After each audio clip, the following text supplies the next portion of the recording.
La señal apareció al amanecer, cuando el viento dejó de obedecer a la montaña y comenzó a soplar desde abajo, como si la tierra respirara al revés. Las campanas mudas vibraron sin sonido. Nadie necesitó preguntar qué significaba. Algo había sido llamado, algo se había extraviado. El guardián del valle despertó con el peso antiguo en el pecho, ese peso que no era cansancio ni culpa, sino memoria. No era rey ni sacerdote, no llevaba corona ni signo visible. Su oficio era más antiguo: vigilar lo que respira junto y lo que se aleja sin saber por qué. El valle se extendía como un cuenco de piedra, surcado por senderos que nadie recordaba haber trazado. Allí habitaban los que seguían la luz por costumbre, no por convicción. Allí también a veces uno desaparecía. No contaba por números, contaba por nombres. Y cuando uno dejó de responder al llamado silencioso del atardecer, lo supo antes de mirar. El aire lo dijo. La sombra se alargó donde no debía. El guardián reunió a los que permanecían, no para protegerlos, sino para que no se engañaran creyéndose suficientes. Los dejó bajo la vigilancia del cielo y descendió. El camino no se abría con pasos, sino con renuncias. Cada tramo exigía soltar una certeza. Las señales no hablaban con palabras. Una piedra tibia en la noche, una huella que se borraba al mirarla, una voz que decía el nombre correcto con la entonación equivocada. El guardián avanzó sin prisa. La prisa es enemiga del reencuentro. A medida que descendía, la duda tomaba forma, no como tentación, sino como pregunta. ¿Vale una ausencia más que la obediencia intacta?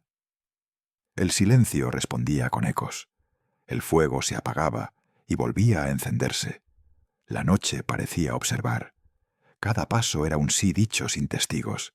Entonces lo vio. No como cuerpo, sino como temblor. Estaba atrapado en una grieta donde la luz se rompía. No gritaba. Los verdaderamente perdidos rara vez lo hacen. El guardián se inclinó y el mundo contuvo el aliento. Para sacarlo, tuvo que cargar con el miedo ajeno, ese miedo que se pega como sangre seca. Lo levantó. El peso no era físico, era historia. El regreso no fue celebración inmediata. El camino de vuelta exige sostener sin corregir.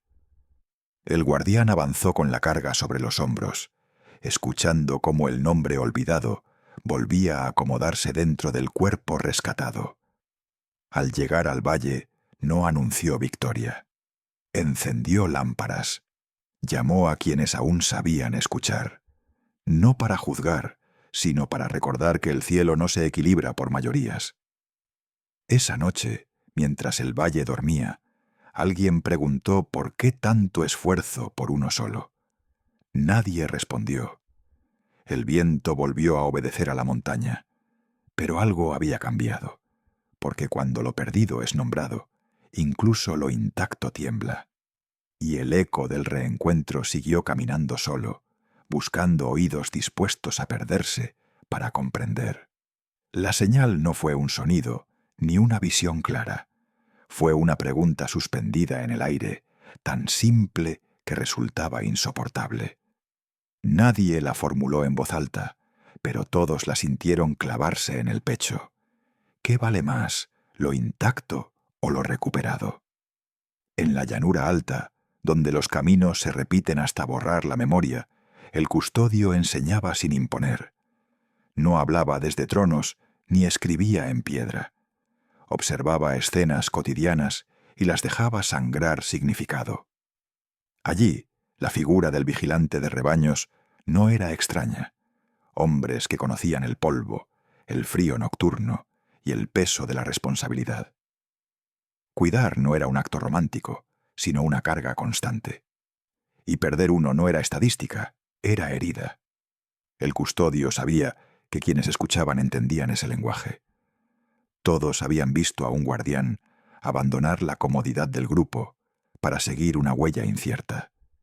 Sabían que no hacerlo era una traición silenciosa. Por eso, la historia avanzaba sin explicaciones. El gesto del que se aleja para buscar era obvio. Lo incomprensible venía después. Porque el relato no se detenía en la búsqueda, sino en la celebración, en el exceso, en la alegría desproporcionada. El custodio describía el regreso como un desborde que incomodaba a los que nunca se habían movido. Luces encendidas, voces convocadas, un júbilo que parecía ignorar el mérito de quienes permanecieron. Ahí nacía la fractura. Los oyentes más severos sentían que algo no encajaba. ¿Qué hay de los que no se extraviaron? ¿Qué lugar ocupan los que cumplieron, resistieron, obedecieron sin desviarse? El custodio no respondía de inmediato. Dejaba que la tensión madurara, que la pregunta se volviera espejo. Algunos interpretaban que los que permanecen también son motivo de gozo, que su constancia sostiene el equilibrio del mundo. Pero otros, los que conocían el peso de la soberbia piadosa, entendían algo más inquietante. Hay quienes nunca se pierden porque nunca caminan, porque confunden quietud con fidelidad, porque llaman justicia a su propia imagen. El relato se volvía entonces juicio sin condena explícita. Los que murmuraban contra el regreso revelaban su herida. No necesitaban ser encontrados porque jamás aceptaron estar incompletos. El custodio no los señalaba. Simplemente dejaba caer la pregunta final como polvo sobre los hombros. ¿Puede celebrarse aquello que nunca se arriesgó? La noche cerraba la enseñanza sin conclusión. Nadie era absuelto. Nadie era acusado. Solo quedaba una imagen persistente. Un guardián agotado, una carga sobre los hombros y una fiesta que no pedía permiso. Y en ese contraste, el eco seguía trabajando, obligando a cada oyente a decidir si prefería ser contado o buscado. La señal final no descendió como mandato, sino como una certeza incómoda. No todos son llamados a cambiar, porque no todos aceptan estar perdidos. Esa verdad cayó como ceniza lenta, posándose incluso sobre quienes creían estar a salvo del fuego. El portador de la voz nunca ocultó su destino. No caminaba para confirmar a los íntegros, sino para acercarse a los que habían sido empujados fuera del círculo.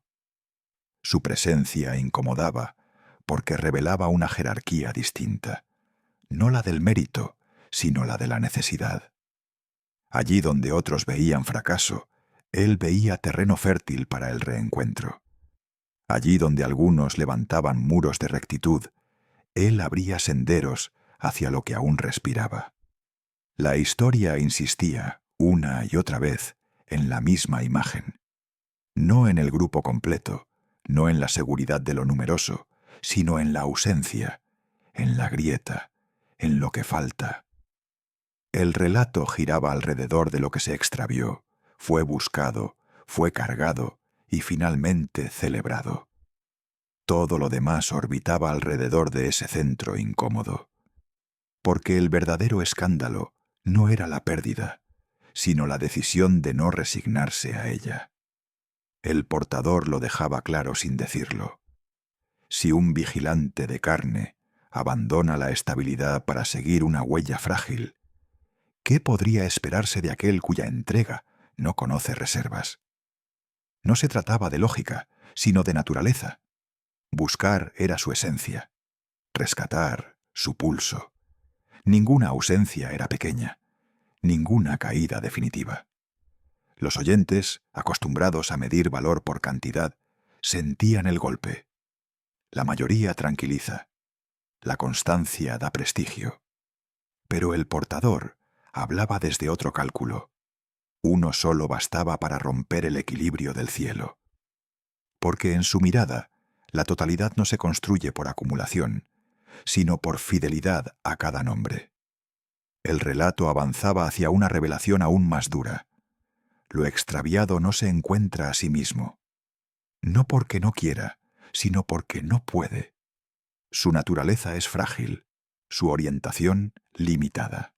Depende completamente de ser buscado. La iniciativa no nace del fondo del abismo, sino del borde que se inclina. El rescate no es conquista, es gracia que se adelanta. Muchos pasan la vida persiguiendo alivio en promesas huecas. Algunos en rituales, otros en posesiones, otros en aplausos que duran lo que dura el eco. Pero cuando el perdido es finalmente sostenido, comprende algo que no puede atribuirse como logro. No fue su grito lo que provocó el encuentro, sino una voluntad que nunca dejó de buscarlo. Y entonces la historia daba un giro hacia quienes escuchaban. Porque no bastaba con comprender el gesto del buscador. Era necesario decidir qué hacer frente a la pérdida ajena. Rechazarla, ignorarla, esperar pasivamente, o salir al encuentro. El relato se convertía así en espejo, y advertía, sin acusar, del peligro de confundirse con los que vigilan desde la altura, pero no descienden jamás. El portador no celebraba la caída, celebraba el regreso. No exaltaba la herida, exaltaba la restauración. Y dejaba suspendida una pregunta que nadie podía esquivar. ¿Qué tipo de fidelidad es aquella que no se alegra cuando alguien vuelve a respirar? La enseñanza no cerraba con instrucciones. Cerraba con una invitación silenciosa. A mirar la ausencia de otro como propia. A entender que el camino no siempre conduce hacia arriba. Y a aceptar que, en el misterio más profundo, no somos nosotros quienes encontramos la salvación, sino quienes somos alcanzados por ella cuando ya no sabemos caminar. La última pregunta no fue formulada en voz alta. Se deslizó como un filo invisible entre los pensamientos. ¿Qué hacemos nosotros frente a los que se extravían? ¿Y con qué autoridad creemos poder apartarlos del camino que no entendemos? Esa pregunta no buscaba respuesta inmediata. Buscaba desnudar una actitud. Muchos se acostumbran a mirar desde arriba, a clasificar a los otros como irrecuperables, indignos o simplemente prescindibles. Creen que el silencio es neutral, que la indiferencia no deja huella. Pero hay miradas que rechazan sin palabras. Y hay rechazos que pesan más que un juicio pronunciado. Fue entonces cuando apareció la figura. No llegó con alas extendidas ni con estruendo. Llegó como llega lo inevitable, sin permiso. Su presencia no anunciaba terror, sino certeza. Era el custodio del umbral, aquel que no decide quién vive o muere, sino que acompaña cuando el tiempo se agota. No hablaba, no acusaba, observaba, y su sola cercanía obligaba a recordar que toda vida es tránsito. Desde antiguo, los pueblos le habían dado nombres distintos. Algunos lo imaginaban como segador, otros como vigilante nocturno, otros como mensajero severo. Pero todos coincidían en algo. No actuaba por voluntad propia. Era instrumento, nunca origen, nunca capricho. Cuando caminaba entre los hombres, no distinguía entre justos y perdidos. Su tarea no era medir méritos, sino cerrar ciclos. Sin embargo, su presencia revelaba algo incómodo. Muchos temían más al encuentro final que a haber vivido cerrados al otro. Temían el momento en que ya no podrían justificar su dureza como virtud. Las historias antiguas hablaban de noches en las que ciudades enteras despertaban vacías, de ejércitos que caían sin combate, de juicios que no podían evitarse ni acelerarse. Pero siempre había un detalle constante. El custodio no actuaba sin mandato. No se movía por ira propia. Era enviado cuando el límite había sido cruzado. Algunos discutían si era el mismo poder supremo quien descendía, o si enviaba a su mensajero para ejecutar lo que ya estaba decretado. Esa discusión nunca se resolvió. porque el énfasis no estaba en el ejecutor, sino en la advertencia. La vida no es intocable, y la soberbia espiritual no protege del final. Lo inquietante no era la figura del custodio, sino su contraste con el buscador. Uno acompaña cuando todo termina. El otro sale cuando aún queda esperanza. Uno cierra puertas, el otro las atraviesa. Y entre ambos se extiende el campo de decisión humana. Porque mientras el custodio aparece al final, el buscador actúa antes del abismo, antes del silencio definitivo, antes de que el nombre se borre. Y esa diferencia pesa como sentencia. Quien rechaza al perdido, quien lo ignora, quien lo desprecia, actúa como si el final ya hubiera sido pronunciado. Como si no hubiera retorno posible, como si se arrogara un juicio que no le pertenece. Y ahí está el peligro, confundir rectitud con autoridad absoluta. La narración no ofrecía consuelo fácil, ofrecía un espejo. Recordaba que hay quienes se apresuran a excluir, mientras otros todavía buscan, y que algún día, cuando el custodio del umbral esté presente, no preguntará a cuántos señalaste, sino a cuántos estuviste dispuesto a mirar sin condenar. El eco final no era amenaza, era advertencia silenciosa. No temas tanto a quien acompaña la muerte. Teme convertirte en alguien que, estando vivo, ya ha renunciado a buscar. La señal no descendió como una revelación clara, sino como una negación inquietante. No hay un nombre único para la muerte, ni un rostro fijo que la reclame como oficio propio. Esa ausencia de figura desconcertó más que cualquier aparición, porque el ser humano teme menos a lo que tiene forma que a lo que responde a una voluntad invisible. Durante siglos, muchos buscaron darle a la muerte un mensajero exclusivo, un guardián final, una entidad definida que recogiera las almas como espigas maduras. Era más fácil imaginar un emisario que aceptar una soberanía absoluta. Pero la tradición más antigua no sostiene esa comodidad. No habla de un recolector autónomo, sino de mensajeros que actúan solo cuando son enviados. No hay trono para la muerte, hay mandato. Los relatos simbólicos insisten en ello. Cuando el tránsito ocurre, no es por iniciativa del mensajero, sino porque el límite ha sido señalado.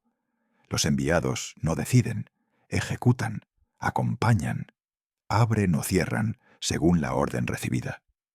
Y en algunos momentos, cuando la vida se apaga en quienes aún conservan fe, otros mensajeros aparecen no para arrebatar, sino para conducir. No se describe cómo, no se detalla el trayecto. El silencio protege ese umbral. Entonces surge la pregunta inevitable. Si no existe un ángel exclusivo de la muerte, ¿por qué tantas culturas lo imaginan? La respuesta no está en los textos, sino en el miedo humano. Desde tiempos antiguos, el final ha sido personificado para hacerlo comprensible. Grecia lo llamó Dios. Roma lo convirtió en figura solemne. Otras tradiciones lo vistieron de alas y balanza. El imaginario necesitaba rostro donde había misterio. Pero la revelación simbólica es austera. Los mensajeros no gobiernan la vida ni la muerte. Son voz, no origen. Instrumento, no causa. La autoridad última no se delega. Cuando la muerte ocurre, no es porque un ser quiso, sino porque la condición humana lo arrastra desde su fractura primordial. El final no es capricho, es consecuencia. Y aún así, los relatos advierten que llegará un tiempo donde los mensajeros no solo acompañarán, sino que ejecutarán juicio visible.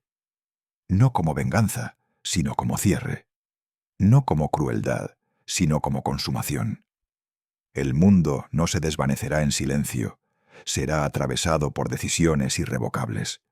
Los mensajeros estarán allí, no como protagonistas, como testigos activos del final. En medio de esa tensión aparece una memoria más antigua aún, la de una noche marcada por sangre en los umbrales y por una separación clara entre destrucción y resguardo.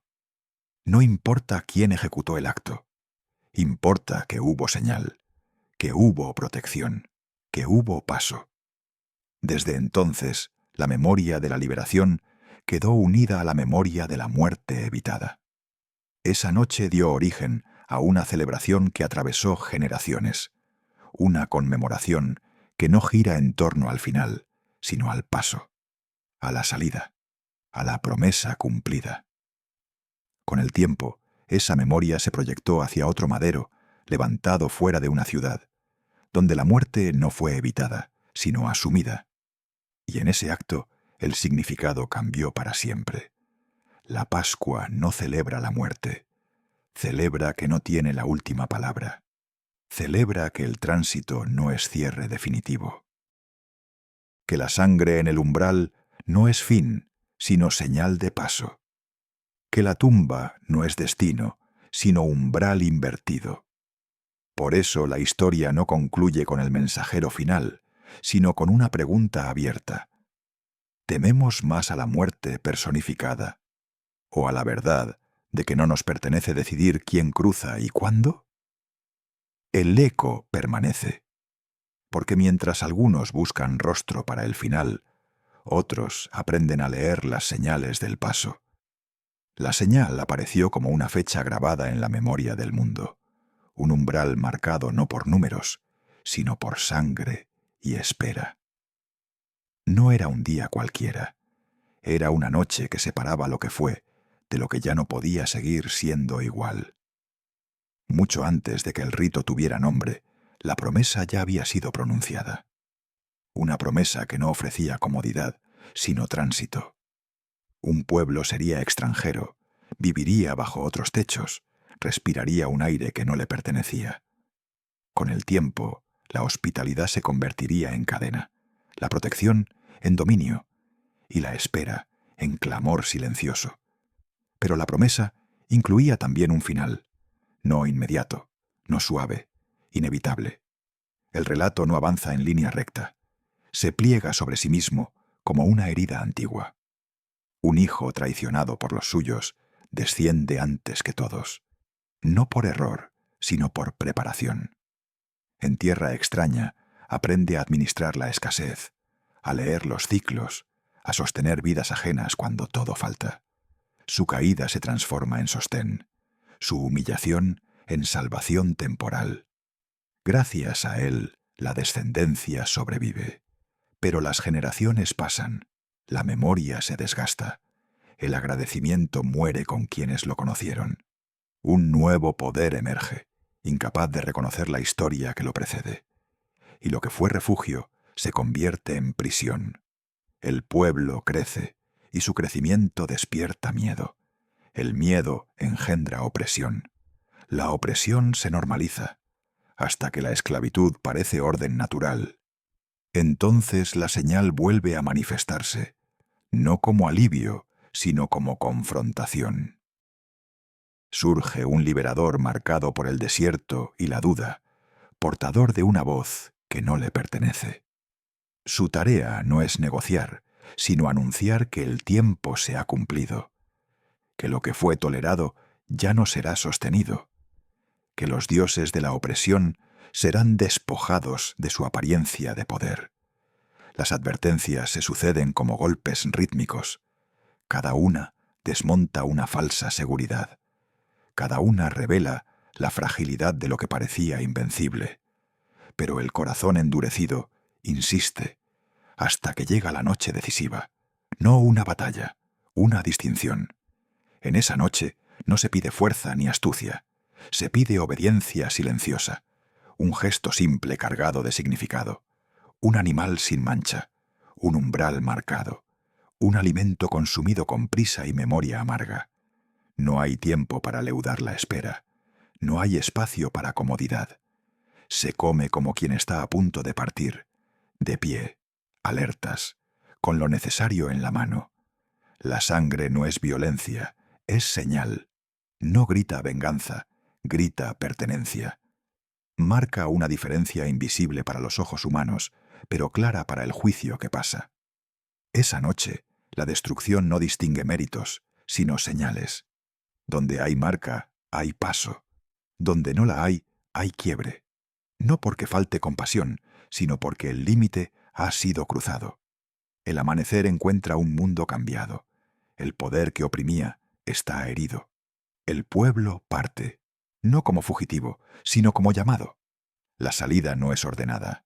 Es urgente, pero es definitiva. Desde entonces, esa noche se recuerda, no como tragedia, sino como nacimiento.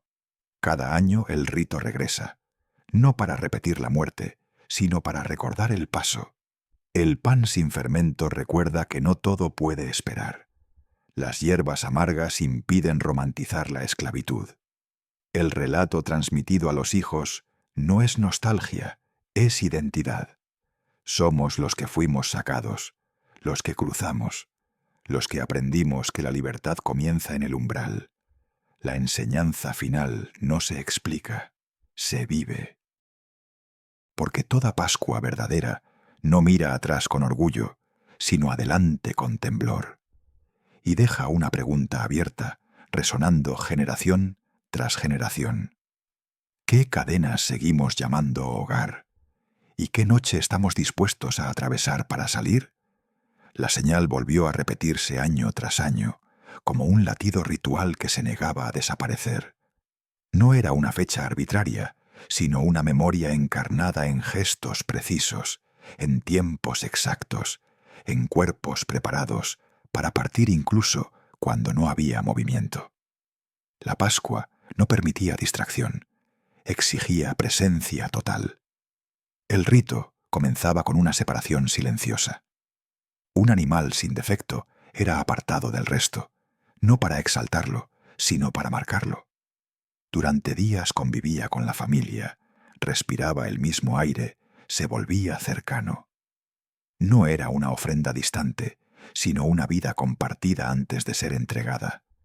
Y cuando llegaba la noche señalada, no había espacio para improvisación. Todo debía cumplirse sin fractura, sin demora, sin restos para el mañana. El cordero era consumido entero, como si no pudiera fragmentarse el acto. Ningún hueso quebrado, ninguna porción reservada.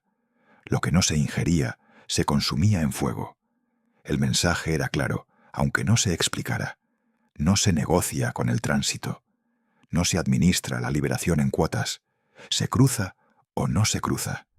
El alimento era austero, pan sin espera, hierbas que recordaban el amargor vivido. El cuerpo debía estar listo para el movimiento, incluso si aún no había camino visible. Vestidos de viaje, sandalias ajustadas, bastón firme. Comer no era descanso, era preparación. La Pascua no se celebraba sentados, se celebraba de pie. El jefe del hogar no narraba una historia ajena, transmitía identidad. Cada gesto respondía a una pregunta futura. ¿Por qué hacemos esto? Y la respuesta no hablaba solo del pasado, sino del presente eterno, porque una vez fuimos sacados, porque una vez el juicio pasó sin detenernos, porque una vez el umbral fue marcado y sobrevivimos. Incluso el rito contemplaba la fragilidad humana. Quien no pudiera participar en el tiempo señalado no quedaba excluido para siempre. Había una segunda oportunidad. Un mes después, el paso se abría nuevamente. Porque la liberación no se niega al que llega tarde por causa ajena. La gracia no es rígida. El calendario no encierra la misericordia. Durante el desierto, el rito se suspendió. No por olvido, sino por tránsito. Y sólo cuando el pueblo se asentó, volvió a celebrarse, como si el descanso permitiera nuevamente la memoria. A lo largo de generaciones, la Pascua persistió, atravesando reyes, exilios y retornos, hasta que llegó el tiempo en que la señal se volvió carne. En los días finales del Segundo Templo, la ciudad se llenaba hasta desbordarse. Familias, peregrinos, lenguas distintas, un solo gesto repetido miles de veces. Corderos sacrificados sin pausa. Sangre fluyendo como recordatorio brutal de un costo acumulado. El suelo empapado hablaba de una deuda que ningún animal podía saldar por completo. Y en medio de esa marea ritual apareció una figura que no separó un cordero. Se entregó a sí mismo. No fue reconocido por la multitud. No fue comprendido por el sistema. Fue traicionado, detenido y expuesto en los días en que se celebraba el Paso. Su muerte no interrumpió la Pascua, la atravesó. Todo lo anterior había sido señal, ensayo, sombra. La sangre derramada durante siglos no era inútil, pero tampoco definitiva. Apuntaba hacia una entrega única, no repetible, capaz de cerrar lo que el rito solo recordaba. Cuando el templo cayó y los sacrificios cesaron, la memoria no se extinguió. Se reconfiguró. La Pascua dejó de necesitar altar visible. Se volvió interior. Ya no se marcaba el umbral de una casa, sino el del corazón. Ya no se comía con prisa exterior, sino con disposición profunda. Y la pregunta permaneció, resonando más allá del rito. ¿Vivimos como quienes ya han cruzado o como quienes siguen postergando la salida? La señal final no fue un estruendo ni un prodigio visible, sino un detalle que pasó inadvertido para muchos. El cuerpo entregado no fue quebrado. En medio del caos, del juicio humano y de la violencia ritual, algo permaneció íntegro. No por azar, no por misericordia humana, sino porque la señal debía cumplirse hasta el último límite. La noche anterior había sido silenciosa y densa. Una mesa compartida, pan partido, vino ofrecido. No como repetición del rito antiguo, sino como despedida consciente. Aquella cena no fue una más entre muchas. Fue la última vez que el gesto antiguo tenía sentido en su forma original. El símbolo estaba a punto de agotarse, porque la realidad se aproximaba. El cordero ya no estaría sobre la mesa. Estaría en el centro del juicio. Desde ese momento, nada volvió a ser igual. El sacrificio dejó de ser repetible. Lo que durante siglos había sido sombra, anuncio, preparación, encontró su cumplimiento definitivo. No habría necesidad de otro cuerpo. No habría sangre adicional que señalar. La entrega fue total, irrepetible, suficiente. El mundo no lo comprendió en ese instante. Algunos discutieron el día exacto. Otros midieron horas, calendarios, secuencias. Pero el tiempo litúrgico quedó desbordado por el acontecimiento. Porque lo esencial no fue el cuándo, sino el hecho. El cordero fue entregado sin defecto, sin resistencia, sin retorno. Lo que antes se comía con hierbas amargas fue sustituido por un gesto aún más radical. Memoria viva. Pan y vino. Cuerpo y sangre recordados no como rito ancestral, sino como presencia constante. Ya no se celebraba la huida apresurada de una tierra opresora, sino la liberación de una condena más profunda. La antigua fiesta miraba hacia adelante, anunciando lo que aún no había ocurrido. La nueva mesa miraba hacia atrás, recordando lo que ya fue consumado. Pero ambas compartían una tensión común: esperanza. Una señal de que el juicio no tendría la última palabra. En aquella mesa final, el que se ofrecía compartió con un círculo limitado.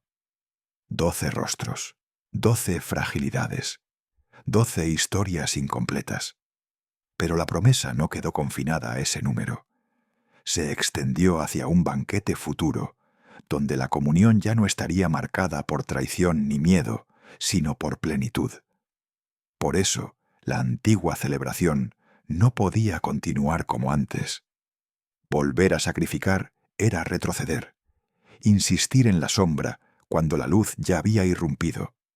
El sacrificio temporal había cumplido su función. La realidad se había manifestado. La verdadera celebración ya no estaba anclada a una fecha del calendario, ni a una estación específica. No dependía de un templo ni de un altar visible. Se hacía presente cada vez que el pan era partido en memoria, cada vez que el cáliz era alzado como testimonio de una sangre que había marcado definitivamente el umbral.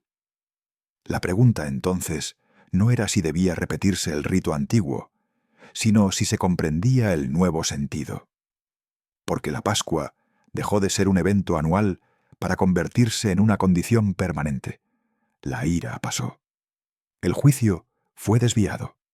El umbral quedó marcado. Y en medio de esa transformación surgieron adornos ajenos, símbolos prestados, huevos, conejos, dulzura superficial, intentos humanos de suavizar lo que fue profundamente costoso, elementos que no nacieron del sacrificio ni de la mesa, sino de la costumbre y del mercado. Pero la memoria auténtica no necesita adornos, no necesita azúcar, necesita verdad. Pan partido, vino ofrecido, silencio reverente, porque el precio no fue simbólico, fue real. Así, la enseñanza final no se impone, se insinúa. No celebramos una huida antigua, ni una tradición cultural. Celebramos que la sentencia pasó de largo, que el sacrificio fue suficiente, que ya no vivimos esperando el juicio, sino caminando desde la redención. Y el eco permanece, inquietante y luminoso a la vez. No es necesario repetir la sombra cuando el cuerpo ya fue entregado. No es necesario marcar la puerta otra vez cuando la sangre ya habló. La verdadera pregunta no es ¿qué celebramos?, sino si vivimos como quienes saben que el paso ya ocurrió. La última señal no llegó como una prohibición, sino como una advertencia sutil. Cuando el símbolo se vacía de verdad, se convierte en ruido. Y el ruido, cuando se disfraza de fe, termina devorando el sentido que pretende honrar. Muchos confundieron celebración con mezcla. Añadieron capas, adornos, tradiciones prestadas. Creyeron que sumar símbolos era enriquecer el misterio. Pero lo que ocurrió fue otra cosa. La señal original se diluyó. El tránsito fue cubierto por colores ajenos. La herida por dulzura innecesaria. El sacrificio por costumbre cómoda. Sin embargo, el calendario seguía ofreciendo una oportunidad. No como fecha sagrada, sino como grieta en la rutina. Un momento en que las mesas se llenan, las casas se abren y las preguntas resurgen. No para repetir el rito antiguo, sino para recordar su cumplimiento. Para señalar, sin imposición, que el Cordero ya no es figura, sino memoria viva. Que las cadenas no se rompieron por tradición, sino por entrega. La verdadera sabiduría no consiste en rechazar el tiempo, sino en habitarlo con discernimiento. Allí donde otros ven solo reunión familiar, algunos pueden sembrar significado. No con gritos ni consignas, sino con relato, con una historia que comienza en esclavitud y culmina en libertad irreversible, con una cruz erguida fuera de los muros, donde el juicio no fue negado, sino absorbido. Y más allá de toda explicación, queda la promesa final, no de una repetición eterna, sino de una consumación. Un día en que el paso ya no será simbólico, en que no habrá necesidad de marcas ni memorias, porque la comunión será plena. Un cielo rehecho, una tierra restaurada, un pueblo sin fractura interior. Esa esperanza no se grita. Se guarda. Se transmite como fuego bajo ceniza, esperando el momento adecuado. Porque la Pascua, en su sentido más profundo, no termina en una fecha ni en una mesa. Termina en una plenitud aún no visible. Pero el relato no se detiene ahí. Como todo río antiguo se bifurca. En otra escena, lejos del ruido de las celebraciones, aparece un hombre silencioso. No es rey, no es profeta, no es guerrero, es padre. Vive en una tierra conocida, entre campos y ganado. Su nombre no encierra misterio evidente. Su vida no ocupa el centro de los relatos. Y sin embargo, de su casa brota una línea que cambiará la historia. Jesé no fue recordado por hazañas, sino por pertenencia. Pertenecía a una tribu marcada por promesa. Descendía de historias de pérdida y restauración, de extranjeros acogidos, de campos redimidos. Era heredero de una prosperidad sobria, sin ostentación. Un hombre respetado, no por poder, sino por estabilidad. Tuvo muchos hijos, algunos visibles, otros olvidados, algunos fuertes, otros ignorados. La memoria humana discutió sus nombres, sus números, sus lugares. Los escribas debatieron ausencias, los cronistas registraron listas incompletas. Pero el silencio no fue error, fue señal, porque el elegido no siempre ocupa el centro de la fila. A veces cuida ovejas mientras otros se presentan. A veces crece fuera del foco, donde el carácter se forma lejos del aplauso. Jesé no lo sabía entonces, pero su herencia no estaba en la cantidad de hijos, sino en el que nadie esperaba. Incluso las hijas quedaron envueltas en confusión. Nombres desplazados, filiaciones discutidas, adopciones posibles. La historia no fue limpia, nunca lo es, pero precisamente ahí, en esa trama imperfecta, la promesa avanzó. La enseñanza no se explica, se contempla. La fe no se transmite solo por certezas, sino por genealogías fracturadas que aún así sostienen el hilo. Jesé no fue protagonista, fue umbral. Y a veces eso basta.